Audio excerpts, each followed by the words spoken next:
Hello, I'm Karen Wilson, Vice President of Member Services for MedAxcess. MedAxcess is a membership organization with data at our core.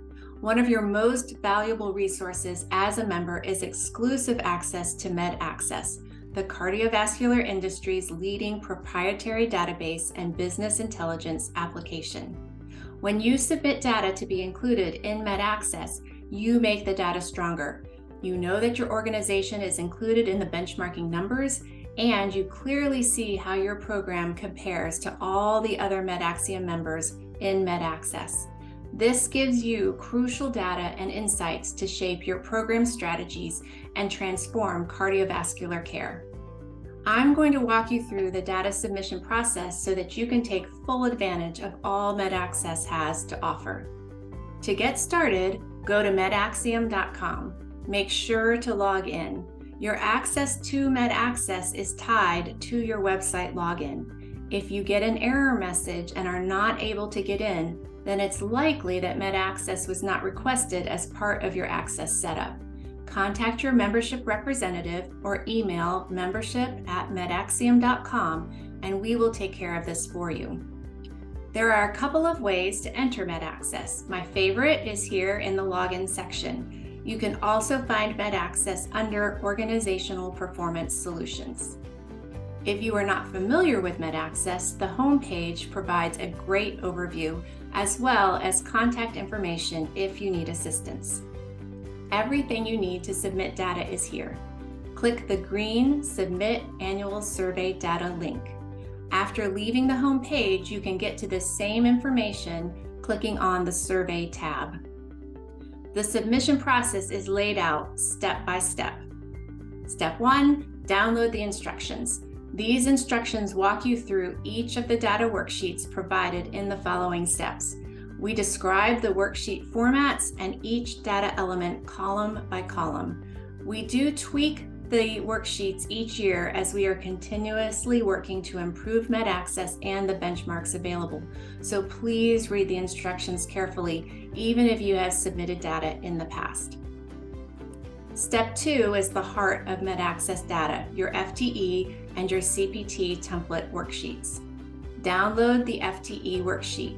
The FTE worksheet is tied to your program with a unique identification code and number.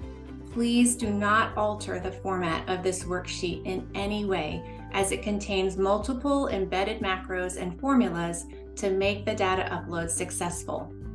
The same instructions you downloaded in Step 1 are also available in the first tab of this worksheet. Complete the Provider tab for the most recent data submission year. If you have submitted data in the past, this tab will be pre-populated with all provider information that is transferable from year to year. Be sure to check for anything that might have changed for a provider, especially provider type, FTE designation, call, and subspecialty. Then add information for all fields highlighted in yellow. Do not delete any providers from the FTE worksheet. If they are no longer with your program, indicate this in column F. Add any new providers to the next available row.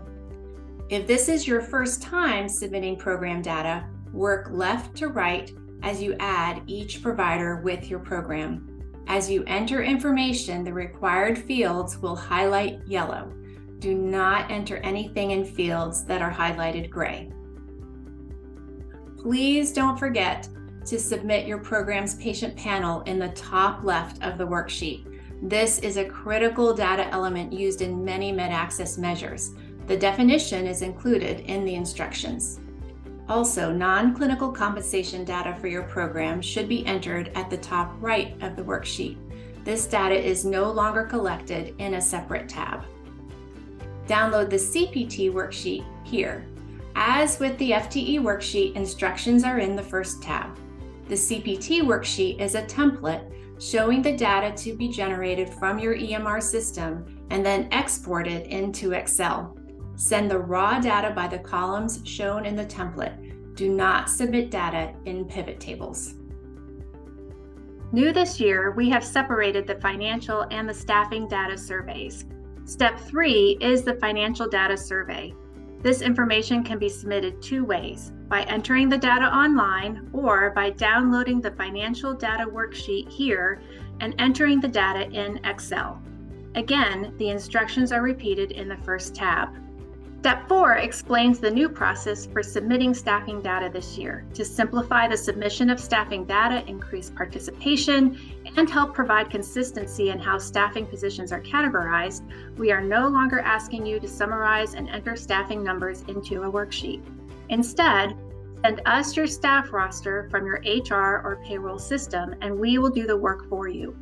Do not include physicians or APPs in this roster, as they are listed on the FTE provider worksheet. Your staff report should include staff department, title, and annual FTE allotment, and then download into an Excel format. After completing and saving each worksheet, submit your data here in Step 5. We make it easy to upload your saved documents directly to our MedAxcess team. This step eliminates any issues with trying to send extra large and data-sensitive files through email. Finally, please complete your MedAxiom membership profile in Step 6. This link takes you directly to the contact and demographic information we have on file for your program. The demographic information, things like number of physicians and APPs, ownership model, location of the country, compensation model, these are all categories used to filter your program's data in MedAxcess, so you want to make sure that they are correct. At the bottom of the survey page are contact information for member services and our technical team should you need any help. That's the process. Please know that we have been in your shoes. Many of us on the membership team have pulled and submitted data for our programs in the past, and we are happy to schedule a call to walk you through the process and answer your specific questions. We look forward to helping you submit your data and then understand your data and how it can be used to transform cardiovascular care for your program.